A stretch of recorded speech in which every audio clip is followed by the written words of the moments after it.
de revelación para renovar justamente nuestra vida bautismal, la alegría de ser hijos de Dios.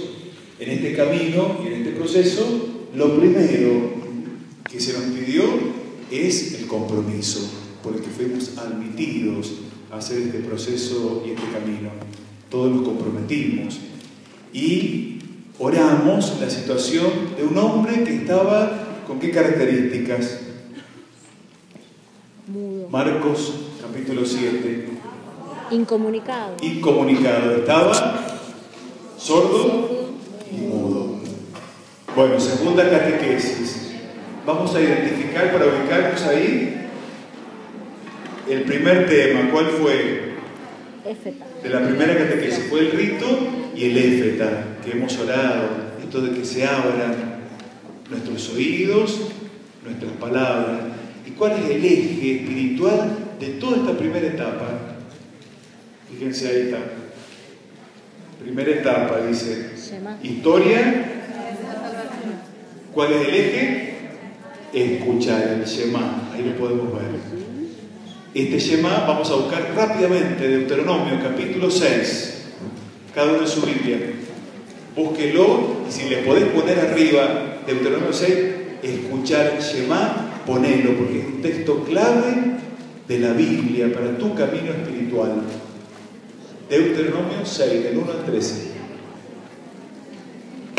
Y ahí comienza casi uno de los corazones del Antiguo Testamento. Es un texto clave en el camino espiritual del pueblo.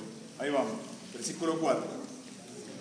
Escucha, Israel, Yahvé, nuestro Dios, es Yahvé único, y tú amarás a Yahvé, tu Dios, con todo tu corazón, con toda tu alma y con todas tus fuerzas. Graba en tu corazón los mandamientos que yo te entrego hoy. Y el 7. Repíteselos a tus hijos, habla de ellos tanto en casa como cuando estés de viaje, cuando te acuestes y cuando te levantes. Bendita sea la palabra del Señor. Escucha, Israel, el Señor es tu único Dios. Esto es una invitación poderosa en el camino de la fe a despojarnos de todos los ídolos. Entonces, el primer elemento de nuestro camino, para que nos demos la bitácora, de este camino del catecumenado, escuchar el Shema, escuchar a un Dios que me habla, que se revela, que dialoga, que me busca, que se comunica. Cuando le preguntan a Jesús cuál es el primer mandamiento, ¿qué contesta Jesús? ¿Qué texto toma? Del Deuteronomio. Escucha a Israel, el Señor es tu único Dios, amarás al Señor tu Dios con... Dice con una parte del corazón, con todo el corazón. ¿Qué otra cosa? Con toda tu alma. Toda tu alma y todas tus fuerzas. Esto de llamado de amar a Dios con todo. Fíjense cómo el mandamiento baja claramente a la vida cotidiana. Incúlcale a tus hijos, habla del mandamiento. ¿Cuándo? Siempre cuando estés en la casa, cuando vayas en las vacaciones, por la mañana cuando los lleves al colegio, cuando vuelvan el domingo, al acostarte y al levantarte. Todo momento es oportuno para hablar de Dios en la familia. Está hablando de la casa, de los hijos. Cuando los llevas al dentista, cuando vas al colegio, cuando están almorzando, cuando están compartiendo, todo momento es oportuno para escuchar. Escucha, Israel. Háblale a tus hijos. ¿Qué más dice? El 9. Atarás a tu mano como un signo y que estén como una marca sobre tu frente. Por eso los fariseos, en el tiempo de Jesús, se ponían acá en la frente, aparece en la película de la Pasión, como una cajita. Era la cajita de la ley, de la Torá. Aquí colgaban en el puño, como un signo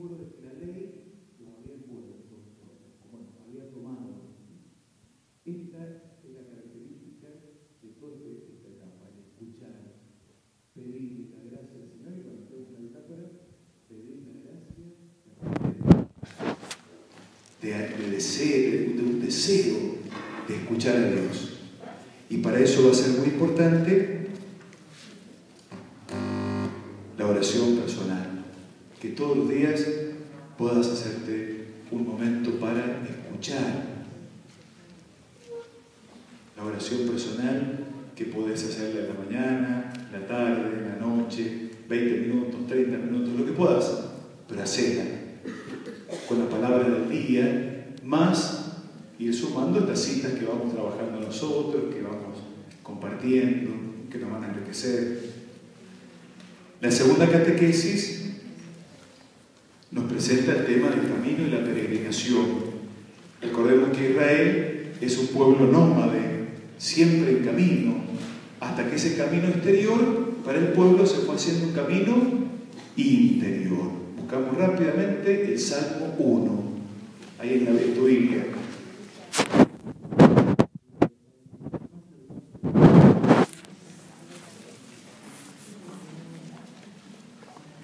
Cuando ya tengamos todos los mails, vamos a enviarles este power, así que anoten la información, pero se lo vamos a enviar. ¿Ya le dejaron los mails a sus pastores? ¿Pastores? Bueno, hoy, que los pastores y coordinadores copien todos los mails con letras prolijas, porque a veces después a Eugenia le cuesta mucho, pues no se entiende. Salmo 1. ¿Qué dice el Salmo 1?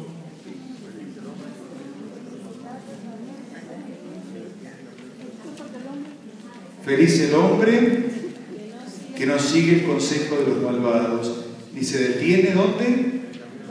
En el camino de los pecadores, ni se sienta en la reunión de los impíos, sino que se complace en la ley del Señor y la medita de día y de noche. Agadá, que es el verbo rumiar, masticar, como la vaca, o susurrar, como la paloma. ¿Saben qué? Este es el verbo de la oración judía. Ellos todo el día estaban repitiendo textos de la Biblia.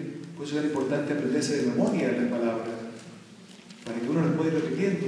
Puedo repetir el Salmo 23 durante el día. El Señor es mi pastor, nada me puede faltar. Él me conduce a aguas tranquilas, me lleva a verdes praderas. Aunque cruce por oscuras quebradas no temo, porque tú estás conmigo. Tu vara y tu bastón, tu callado me protege. Ir repitiendo durante el día. Esto quiere decir meditar. Meditar no es un trabajo de la mente, es un trabajo del corazón que repite la palabra, que la va guardando, que la rumea como la vaca, o la va susurrando. Escucha, Israel, el Señor es tu Dios. Yo muchas veces voy en el auto o voy caminando, y me voy repitiendo algunas palabras que a mí me dan mucha fuerza. Esto de invocar siempre el nombre de Dios, invocarlo en la angustia. ¿Qué palabra te da fuerza a vos? ¿Qué versículo te da fuerza? Salmo 138, 139. El Señor es mi pastor, nada me puede Salmo faltar. 23. ¿Qué otra palabra te da fuerza? Yo tengo un cuadernito que no es la bitácora, solamente con citas bíblicas que a mí me tocan el corazón. Qué lindo es ir registrando esas palabras, que son palabras de vida. Me escuchaste cada vez que te invoqué, Señor, y aumentaste la fuerza de mi alma. Salmo 138, por ejemplo. O cuando el que le gusta a Karina, ¿cómo era? Tu misericordia cada vez. Dice, cuando siento que voy a resbalar, misericordia me sostiene. tu misericordia me sostiene. Cuando me persiguen las preocupaciones, tu consuelo me llena de alegría. Miren qué palabra. Díganme si uno no puede ir repitiendo durante el día la palabra. Pero para repetirla tengo que memorizarla. Y para memorizarla tengo que leer. Todos los días necesitamos ir a la fuente de la palabra para tener una mentalidad bíblica, una espiritualidad bíblica, para hacer esto de meditar la ley del Señor, que se va haciendo un camino espiritual. Por eso el Salmo, la Biblia del pueblo de Dios lo titula Los dos caminos. ¿Tu Biblia? ¿Qué título tiene el Salmo 1? Los dos caminos. Éxito y fracaso. Los dos caminos. Fíjense cómo el camino del pueblo nómada, que era un camino material, se va haciendo un camino. ¿Qué les parece? Espiritual. ¿El salmo a qué se refiere? Volvamos al salmo. ¿De qué camino está hablando el salmista? La vida. ¿Cómo es el camino del pecador? ¿Será que es de tierra, está asfaltado, de ripio? ¿En qué consiste el camino del pecador? ¿Es un camino material o espiritual? Espiritual. ¿Y el camino del justo es un camino material o espiritual? Espiritual. Fíjense cómo el texto ha simbolizado el tema del camino. Se ha simbolizado como un camino espiritual, del mal o del bien. Así vamos incorporando elementos materiales en la simbología del lenguaje. En este caso el camino se hace un camino espiritual. Por eso los dos caminos, el camino bueno y el camino malo. Jesús tomó este ejemplo. ¿Se acuerdan con qué otro objeto que están en todas sus casas? Habló de dos. Muy bien, dos puertas. ¿Cuáles son las puertas de las que habla Jesús? La estrecha. ¿Se refiere a una puerta costita de madera? ¿Una puerta de chapa? ¿A qué puerta se refiere Jesús? Una puerta simbólica, una puerta del mal, la puerta ancha, que es el camino del mundo. Dice Jesús que muchos van por él y muchos se pierden. Pero la puerta angosta es la que lleva a la vida, que es la puerta del Evangelio, la puerta del amor. ¿Cuántos de estos elementos se van haciendo símbolos espirituales? Todo este tiempo va a ser el camino. Por eso es muy importante que vos vayas pensando en tu camino. Y podemos anotar entonces, ¿cómo está mi camino? ¿Cómo es mi camino hoy?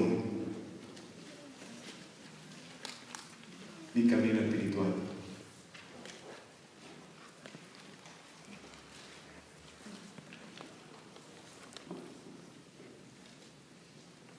Este pueblo nómade que vivía en el camino, que deambulaba, presenta a su primer patriarca, Génesis capítulo 12, para que también lo entendamos. Ahí comienza realmente la historia de la Biblia, con Abraham. Génesis capítulo 12. Y rápidamente buscamos Génesis 12.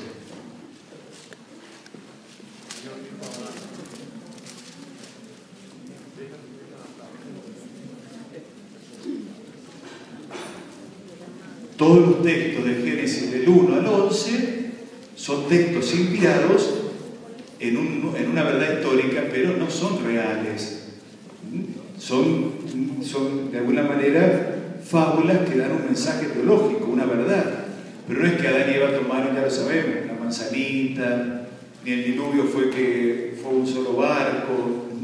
Sabemos que hay un mensaje ahí espiritual, el primer pecado que desencadenó este pecado original. Pero no es que Adán y Eva tomaron la manzana. Lo mismo en la Torre de Babel. Algo pasó en este pueblo primitivo que dio la espalda a Dios, que quiso ser como Dios. Entonces el autor sagrado lo narra con la historia de la torre. Pero es como, miren, este ejemplo, miren la mano. Esta es la verdad histórica, con un ropaje literario. ¿Hacemos así? ¿Sí? Entonces, el ropaje literario, ¿qué sería? El arbolito, el arca de Noé, la torre de Babel.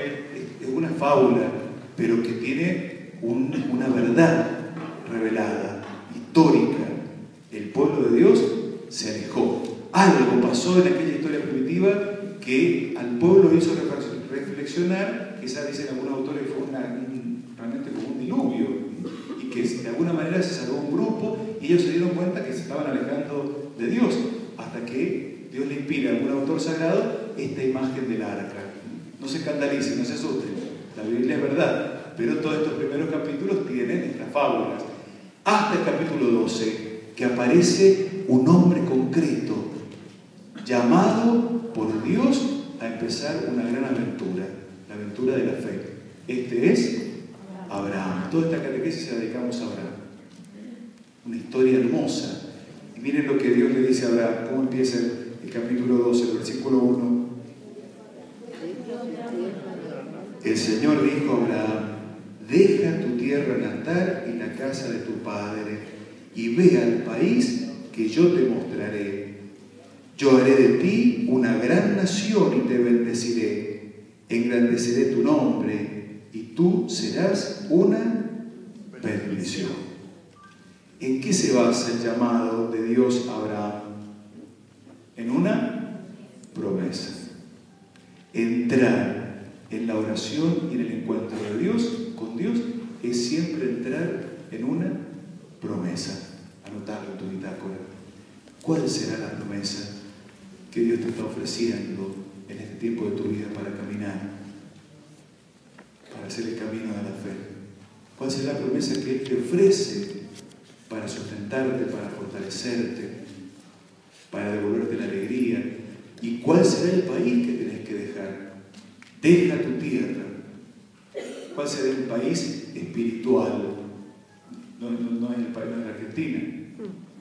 El país del odio, el país del desaliento, el país de la tibieza, de la vida alejada, el país de una vida superficial o frívola. ¿Qué países tengo que dejar para ir a la tierra que Dios nos invita? Y desde ahí fíjense cómo el tema del camino es una constante. Isaac, que va a ser el primer hijo de Abraham, tiene que caminar con su padre ¿a dónde? Al monte Moria, porque teóricamente Dios le había pedido a Abraham, ¿qué cosa? Que sacrificara a su único hijo, el que tanto había deseado. En el fondo el texto es justamente lo contrario, es un ataque a los sacrificios humanos que se hacían en aquel tiempo, porque Dios le prohíbe después a Abraham matar a su hijo. Y desde ese momento en Israel quedan prohibidos los sacrificios humanos. Pero obviamente hay todo un mensaje teológico que es el tema de la fe de Abraham, que va con Isaac subiendo la montaña. Isaac que lleva, ¿se acuerdan? La leña, muy bien. Y Abraham lleva el fuego. Y el niño le pregunta al padre: ¿está la leña? ¿Está el fuego? ¿Y el cordero dónde está? Dice San Agustín que a Abraham se le estrechó el corazón cuando su hijo le preguntó eso. ¿Y qué dice Abraham? ¿Qué le responde? Dios proveerá el cordero. Y entonces Agustín va a tomar este ejemplo de una lectura tipológica. Va a decir que Jesús subió a la montaña del Calvario con la leña. ¿Cuál era la leña? La cruz. Y su padre lo estaba mirando. ¿Y el cordero dónde está?, dijo Jesús. Y el padre le dijo: tú eres el cordero. A él sí que le tocó ocupar el lugar del cordero, del sacrificio. Fíjese cómo muchos siglos después, casi 15 siglos después, Jesús viene a asumir esa realidad en su propia vida, en su propio cuerpo. Él es el cordero que realmente iba a quitar el pecado del mundo. Isaac hace su camino. Jacob, hijo de Isaac, con su hermano Esaú, que era Jacob, que es un estafador, Esaú, que es un hambriento, y le cambia su derecho de primogénito por un plato de lenteja, y después pierde la promesa de su padre. Esaú lo amenaza que lo va a matar, y Jacob tiene que huir. También hace un camino de purificación, y en el camino Dios le sale al encuentro. Camino. ¿Quién más? José. ¿Qué le pasa a José? José es hijo de quién? De Jacob. ¿Cuántos hermanos eran? 12 tribus de Jacob. Sus hermanos, como José tenía muchos dones, sus hermanos le tenían mucha envidia. Hasta el punto, dice Génesis 42, que ni le dirigían la palabra. Miren hasta dónde puede llegar la envidia y los celos. Y deciden matarlo. Bueno, después cambia la situación y se lo lleva a gobernar. También José tendrá que hacer un largo camino hasta Egipto, pero en realidad, ¿cuál es el camino que tiene que hacer José? El perdón. El camino del perdón, un camino espiritual. Como fíjense, el camino de afuera termina siendo un camino interior, siempre en la Biblia. Y de hecho, después los perdones, ese texto tan hermoso. Moisés, ni hablar de Moisés, va a ser el gran caminante. ¿Qué misión le va a tocar a este príncipe egipcio, que ni siquiera era egipcio, era judío? Le va a tocar conducir al pueblo de Dios, sacarlo de Egipto, y 40 años de camino en el desierto, que al parecer no fueron 40 años, que tuvo que cruzar el Mar Rojo. ¿Y cruzaron el mar, Adrián? Adrián y Dante están haciendo una escuela bíblica y ahí les han dicho que no, al parecer no es tanto que el mar se abre en dos partes, hay muchas teorías. Tenemos que ir estudiando la Biblia con mucha madurez. Parece que fue un viento que secó la costa y pudieron pasar, pareciera, pero bueno, hay muchos elementos así míticos. Sí hay una verdad histórica: el pueblo sintió que Dios lo salvaba del faraón. No sabemos bien cómo. Tenemos que ir leyendo con mucha madurez la Biblia, que es palabra de Dios, está revelada, pero es una palabra que tenía que entender el hombre de hace 5 siglos y hoy, y la persona que viene después de nosotros en el siglo XXII, XXIII, XXIV. Por eso son imágenes que todos podemos comprender. Moisés, que llega a la tierra prometida con Josué, el pueblo se establece. Después de algunos años viene el imperio asirio y comienza a llevarse al pueblo como esclavo. Primero a Babilonia, después primero a Siria, después a Babilonia, con Nabucodonosor, todos juntos. Y el pueblo tiene que emprender otro camino, el camino de la esclavitud, del exilio.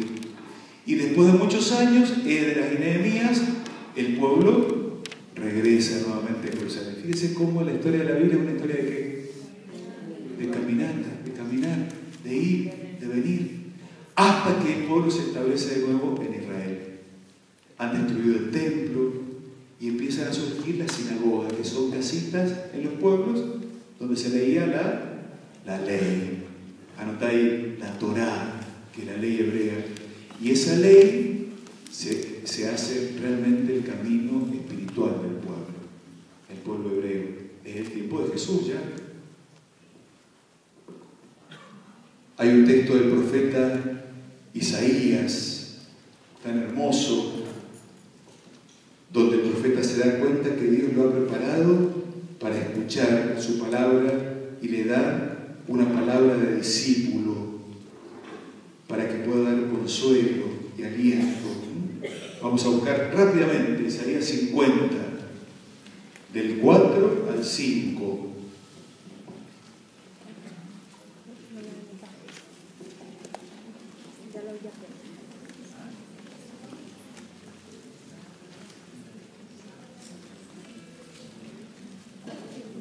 ¿Encontramos?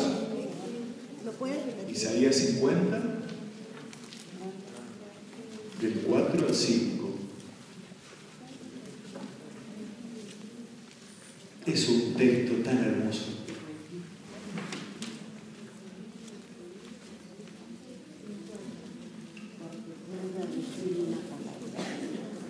Léelo ahí en tu Biblia y marcalo, porque es para tu vida discipular. Oído de discípulo he puesto yo arriba de mi Biblia. ¿Vos qué le pondrías? Léelo y fíjate. Isaías 50, del 4 al 5. Padre, nos va a dar esos textos que figuran en pantalla, que nos van a dar. Sí, voy, señor. 4:85. ¿Me encontraron?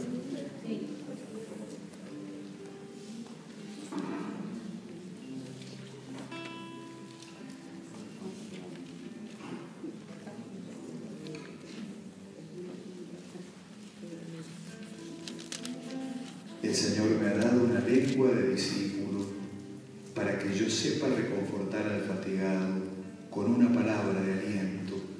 Cada mañana Él despierta mi oído para que yo escuche como un discípulo.